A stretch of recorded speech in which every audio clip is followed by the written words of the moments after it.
जय हिंद। जो भी aspirants Delhi police head constable minister की प्रिपरेशन कर रहे हैं उनके लिए टाइपिंग के इम्पोर्टेंट टिप्स हैं।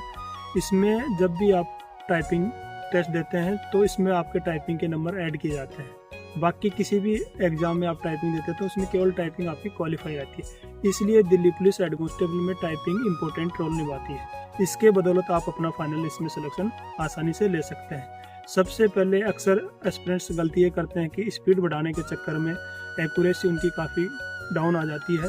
तो आपको सबसे पहले फोकस करना है अपनी एक्यूरेसी पे, उसके बाद फोकस करना है स्पीड पे, और उसके बाद आपको कम से कम डेली आधा घंटा आपको टाइपिंग की प्रैक्टिस। इसलिए आप ज़्यादा से ज़्यादा टाइपिंग पे फोकस करें और अपना फाइनल सिलेक्शन सुनिश्चित कर सकते हैं।